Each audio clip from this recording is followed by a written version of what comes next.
All right, thank you all so much for being here today. My name is Ramesh Akberry. I serve as a Senate Minority Leader representing a district in Memphis and Shelby County. I want to welcome all of the people that are here to have their voices heard, who traveled great distances, because this is a moment in history that we will look back on, and we want to be able to say we were on the right side of it, that we stood up, that we spoke out for what was right in the face of grave injustice.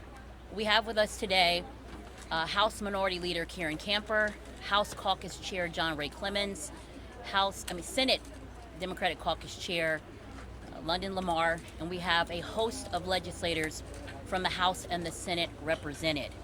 We want to thank the caucuses for working so hard and working together on behalf of the people, and thank you to the Tennessee Democratic Party for the work that they are doing. At the end of the day, this is a fight to save voting in Memphis, Shelby County, and across this state. We have seen with a remarkable speed how our colleagues across the aisle have made this an issue that is pressing for them at this moment. But let's talk about what it really is about. After the Calais decision, not even a few days later, our colleagues and Governor Lee thought it was important to call us back to the legislature to essentially erase the black voice in Memphis, because that's what it boils down to. It is an erasure of black power. It is an erasure of a block of people who are voting for their interests, who are voting for the right to select a candidate of their choice, who are voting to make sure that their unique interest for their community is heard. But this is a part of a pattern of actions by this General Assembly to devalue certain people, across this state. And we stand united to say enough is enough. We might not win the battle, but we know that we are on the right side of history, and eventually justice will prevail. You know, it's interesting that today is election day. I voted in Memphis before I made my way to Nashville. The irony is not lost on me that I am here literally to help protect the rights of people in my community to be able to vote, and in communities across the state of Tennessee, and to be able to vote for a candidate of their choice and to make sure their voice is recognized. You know, if you look around, you see how cloudy it is. You can feel the rain in the air. A storm is coming, and it is people standing up, united, and saying they are tired of elected officials selecting their voters, and that it's time for voters' voices to be heard and to be able to select their elected officials. I find it extremely rich that the moment the GOP majority had an opportunity to attack the 9th Congressional District, they seized it. A district that has historically been filled with people of color. That district is 61% black. And so there can be no other intent but to discriminate against black people in that district and to dilute their voice. We have not seen maps, but we know that the only way they can configure this is to drastically alter the way the 9th Congressional District looks, potentially combining people from the upper part of the state all the way down with folks in Memphis. Rural issues and urban issues right on the table. No one will actually have a real voice when it comes to on the federal level. And you know, this is just one more dark chapter in our history. I've often asked myself, if I was, young enough to be a part of the civil rights movement, what would I do? How would I stand up? I've often looked at my colleagues, many of whom were old enough to be there, and wondered, what did they do in the face of segregation? What did they do when the Voting Rights Act originally came to be? What did they do when the Civil Rights Act came to be? And I'm most disappointed in what they're doing now. They have an opportunity to preserve justice. They have an opportunity to preserve the voices of a community. They have an opportunity to do what's right. And instead they are doing the exact opposite. And we are here to fight for Tennesseans across this state. We try as much as we can to try and reach agreement, but this is a very firm line in the sand. This is not about a policy that's, we want a Republican over a Democrat or a Democrat over a Republican. This is a policy that will directly disenfranchise black voters. It will dilute their voice and it will dilute their power. And I'm going to tell you something. I never thought in my lifetime that I would witness such a grave rollback of rights. We will see the greatest rollback of representation since the end of Reconstruction. If you go up to that Capitol, You look at that wall, you look at the bust of Samson Keeble. That represents the black folks who were elected finally after the end of slavery in this state during the Reconstruction period. Fast forward, after arcane Jim Crow laws were put in place, we did not have another elected official that was black until the 60s. This is 2026, and we see during this time, they are trying to take us back to that time after Reconstruction. They are trying to usher in a new era of Jim Crow. And the bottom line is we won't stand for it, all right? The people behind us won't stand for it. The elected officials won't stand for it. If not now, then when, okay? If not this issue, then what? One of the most fundamental human rights is to be able to have political representation that is adequate and is fair. And we see right now with the actions this General Assembly is going to take, that that is not their belief. And again, I have worked in this General Assembly for 12 years, 13 sessions, but this is a line in the sand. So to my colleagues who are planning on voting for this, shame on you. Absolute shame on you. I want you to recognize the magnitude of what you're doing. I want you to recognize who you're hurting. I want you to look at these folks up here. I want you to look at these elected officials. I want you to look at the constituents they represent and tell me you care about what's important for Tennesseans, because I just don't see it. So shame on you. We'll see what happens in the next couple of days. But if you have any capacity for courage, I suggest you exercise it. Were you going to be one of those people during the civil rights movement that said whites only? Were you going to be one of those people that fought against children integrating schools?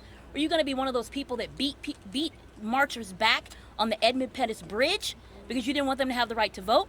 Are you going to be the people who stood up and raised their voice and did what was right? Because you sit in a seat of power for such a time as this. What you do with it, how you rise to the occasion or how you don't, is between you and God. And may He grant grace and mercy on you.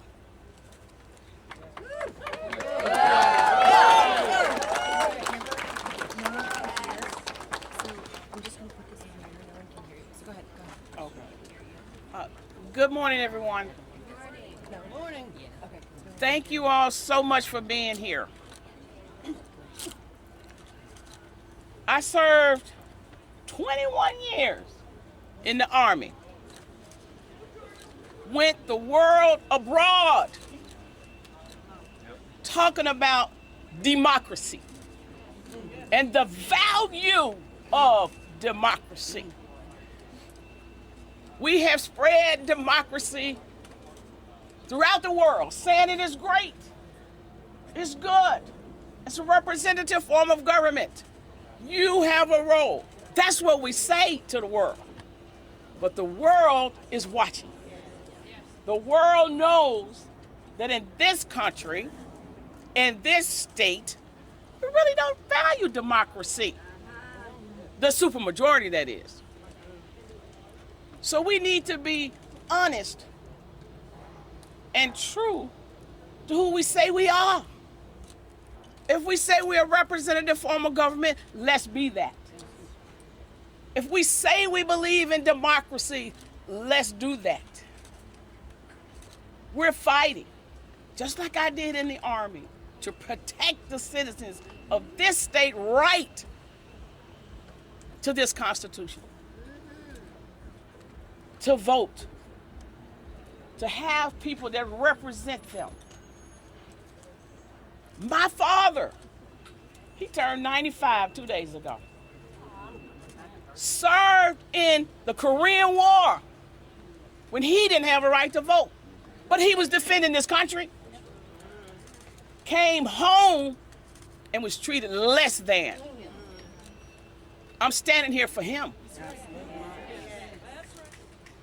My uncle, Uncle Cleve, he went off and fought. He died, gave his life for this country where he couldn't even vote at the time. But he went, he served gallantly for this country. There's value there. I'm fighting for him. I'm standing up for him. I even had great grandfather who fought at a time during the Civil War because he believed in this promise.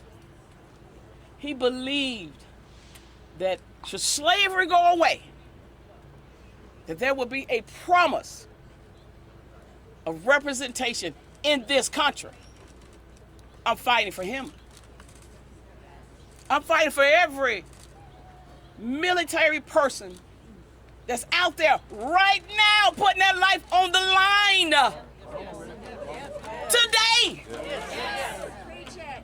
Who is in jeopardy of a vote? Because if they do this, will they get their absentee ballot? To be honest, they're due to go out this week, Friday. But if this go into place, it won't happen. There may not even be time. But do they care? Oh, they say they care about veterans and military and all of this, but do they really care? I'm fighting for them. We're fighting for them. And it really appears that all of us are fighting for them to have a voice. America and Tennessee is coming face to face with itself today.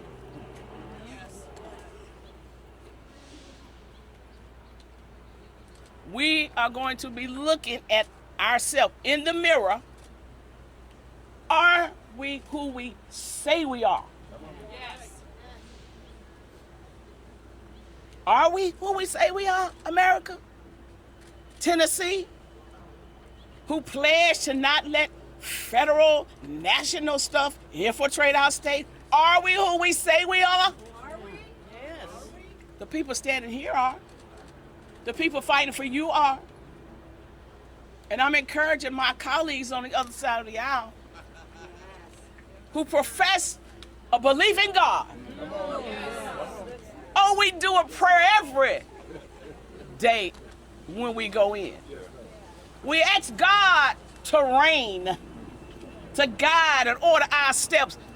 But do we follow? Will we have a consciousness of the greater as he is in me, the he is in the world? Or will we yield to the pressures of this president? Will we yield to the pressures of Senator Blackburn? I'm just saying. Or is there a greater is he that is in me? That's what we say. But are we being true to ourselves and who we say we are? This moment in history is calling on us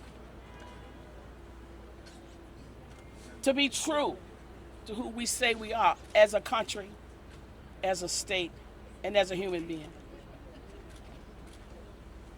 This moment will go down in history. And we're going to have to tell our children and their children and all of the children's following. Yes. What did we do? Yes. What role did you play? Yes. You can have that conversation with your family. And will your family say back to you, well, you told us that everybody was equal. I don't know what your family gonna say, but there will be a conversation. The question becomes, will America, will Tennessee be true to the values that we spread globally about democracy, about fair voting? We send people around the world to make sure they have a fair vote. What? Do you have representation? Are we going to be true to ourselves? We will. And I'm challenging my colleagues on the other side of the aisle to do the same. Senator Lamar. Oh, Chairman. Chairman Clemens, that is. Not quite as pretty. Thank you all for being here today. I'm John Ray Clemens. I'm the chairman of the Tennessee House Democratic Caucus. All right. I just want to tell you how proud I am today to be here with all of you and my brothers and sisters. Today we stand before you locked arm in arm, following in the legacy of those who came before us. Those who locked arm in arm and bravely, courageously walked across a bridge once upon a time for the rights that we all enjoy and that are under direct attack right now. We find ourselves here today because the people did not ask for this. One man, one corrupt president asked for this. The people did not ask for this. This man called our governor, Bill Lee, as weak-kneed as he is, he answered the call. Yes, sir. He bent the knee. And our voting rights are under attack. Those of us who are here today, we believe in equality. Sure. We believe in one person, one vote. Yeah. That Americans that came before us fought for that. Yeah. And if you think we're going to give that up without a fight, you are wrong. All year, ever since I've been in the General Assembly and for this entire last session, Democrats fought for the people of Tennessee to improve their quality of life, to lower the cost of living, to improve access to quality, affordable health care, build better roads, build better schools. That's our focus. You want to call a special session? Call us back here to provide child care, to provide access to health care, to reduce the cost of groceries, reduce the cost of gasoline, and provide some gas tax relief. Do not call us back here to do the bidding of one man, to eliminate the rights that were fought for decades. People gave their life for this. Don't call us back for this nonsense. Let's be very clear what this is about. This is about eroding black voting power in Tennessee. Weakening the collective voice of Tennesseans threatens our democracy. And a lot of great men before us quoted this famous line, "An injustice anywhere is a threat to justice everywhere." And I tell you, this is about race. But this isn't just about Memphis. This is about every Tennessean's voting rights. This is about the very foundation of our democracy.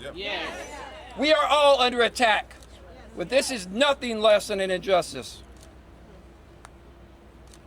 And again, race is their reason, not fair representation. I want you to be very clear about that and understand this. Race is their reason, not fair representation. You know, I personally attended law school in Memphis, Tennessee, love the city of Memphis.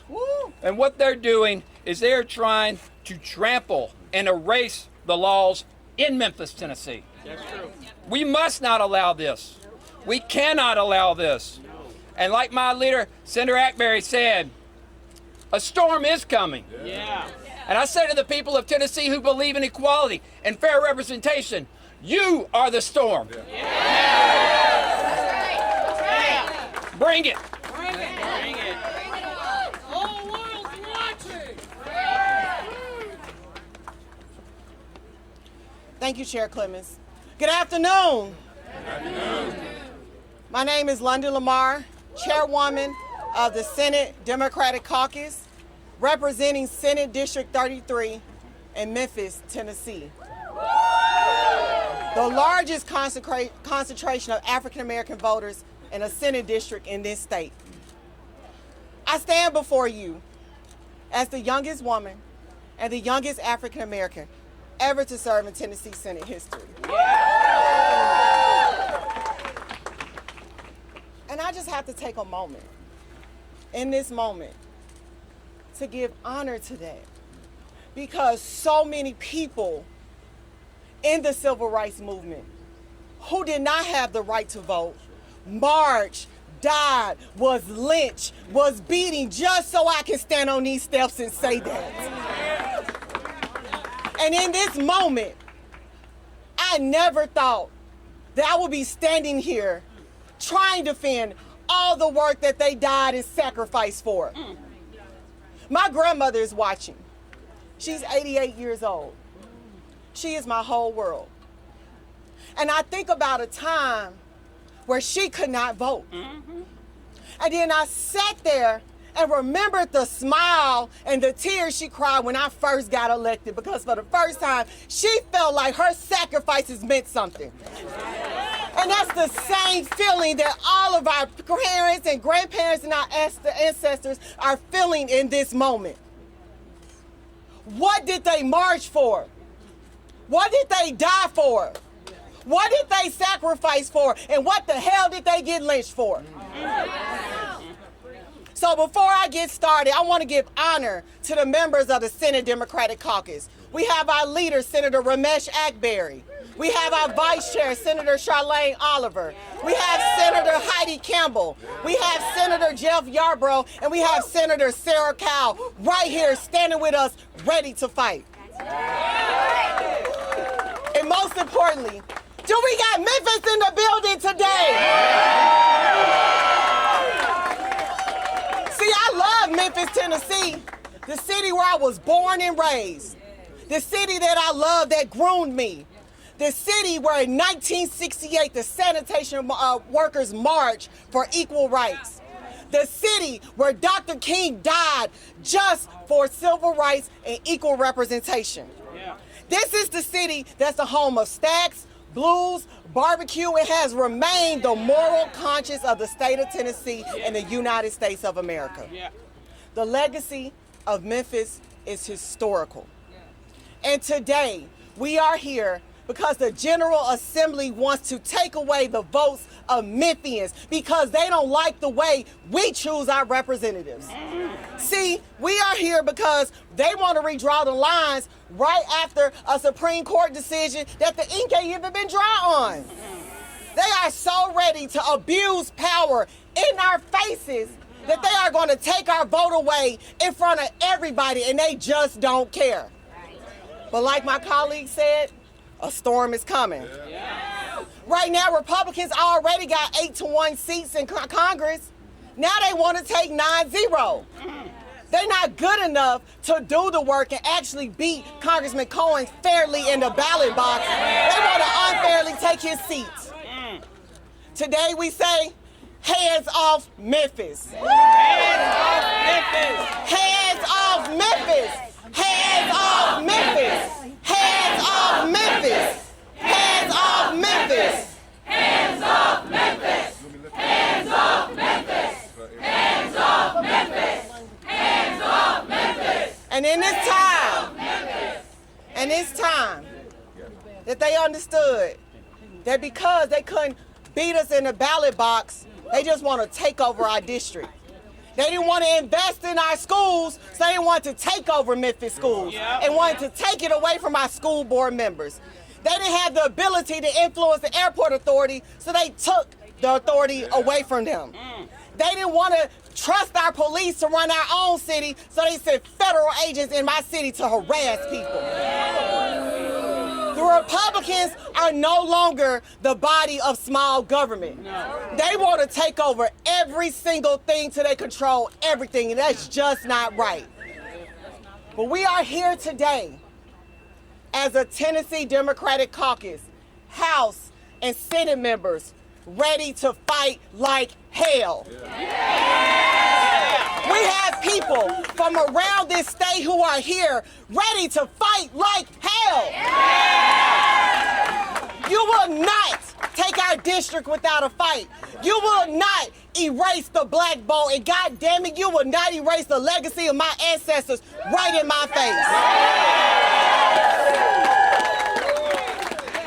If you think Democrats are a problem now, just wait till we ring into session at 2 o'clock. If you think we're going to go away quietly, wait till you hear us singing and hollering at 2 o'clock today. And if you think that you're going to do this without a fight, be prepared. Gloves up. Hands off Memphis. Hands off Memphis. Hands off Memphis. Hands off Memphis. Hands off Memphis. Hands off Memphis. Hands off Memphis! Hands off Memphis! Hands off Memphis! Hands off Memphis! Hands off Memphis! But I will share a personal story before I close. You know, standing here at 35 years old as the chairwoman of the Senate Democratic Caucus wasn't something that was given to me. It was because Memphis was able to elect a congressman who opened his doors for college students like myself to work in his DC office, work in his Memphis office, and learn the legislative process before I even stepped doors into this building. I appreciate Congressman Cohen for all the sacrifices, all the work he's done to represent Memphis over the last 2 decades. Congressman Cohen is the reason I'm so educated and able to stand here today, is because he was able to take young Memphians like me and expose us to a greater opportunity, and look where the hell we stand today. All right. Without further ado, I would like to introduce you to our Congressman, Congressman Steve Cohen.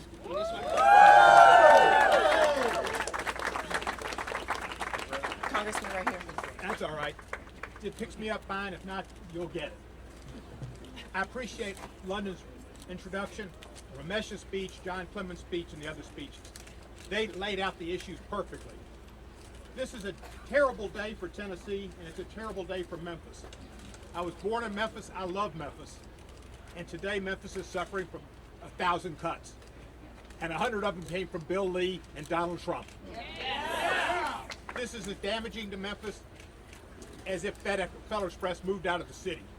And to think that the legislature that I served in for 24 years as a senator is doing this to the second largest city in the state and one of the most iconic cities in the country, and doing it with impunity because they have no regard except to worship the most corrupt president we've ever known. Who wants to impose. It's unbelievable. When I was a senator, we had 2 Republican governors. One was Don Sundquist. He worked with me to help build the ballpark in Memphis. He cared about Memphis. He had roots in Memphis. Another was Lamar Alexander, and he helped come up with monies for the Orpheum and for the Agri Center and other programs. They had a Memphis plan, and Lamar Alexander worked to help Memphis. Bell Haslam even did things for Memphis. This man cuts food stamps, SNAP payments, and gives them to 15 counties around Nashville, and cuts out all the big cities where African Americans live. That's cruel, inhuman, and stupid. And they're continuing to do it. They have no regard for our city. They have no regard for African American people who need diapers. They're taking diapers away from people. They didn't expand Medicaid. That's a basic human right. Health care. They don't care about it. The dilution of the Civil Rights, the Voting Rights Act, Section 2, was not what caused this district for them to go after. Memphis's 9th district is not a VRA district. There was no need for that. But they jumped on it because they don't teach constitutional law in the home ec program at Mississippi State. They went after it immediately. Memphis has been a majority black district historically because that is where the population is. It's a district that is compact and it has a community of purpose. That's what you're supposed to draw districts for. Memphis has had it. The fact that it's majority African American is not a VRA situation. It's a fact of nature. And Alito can say you can't take race away and include race when there's politics involved. Horse manure. There's disparate impact rules, which should be applicable here. And any judge who saw it knows what happened would know the black vote's being taken advantage of. They're put in the back of the political bus. Just like Miss Rosa Parks stood up in Montgomery, we're standing up here. So it's a terrible day for Memphis. It's a terrible day for Tennessee. I want you to watch how every Memphis legislator votes. And if any of them vote for this plan, throw them out! Throw them out! Throw them out! Throw them out! Thank you. Yeah. See what I'm going to walk out. You gonna go that way? Yeah, I'll walk better than I stand. They don't walk real good.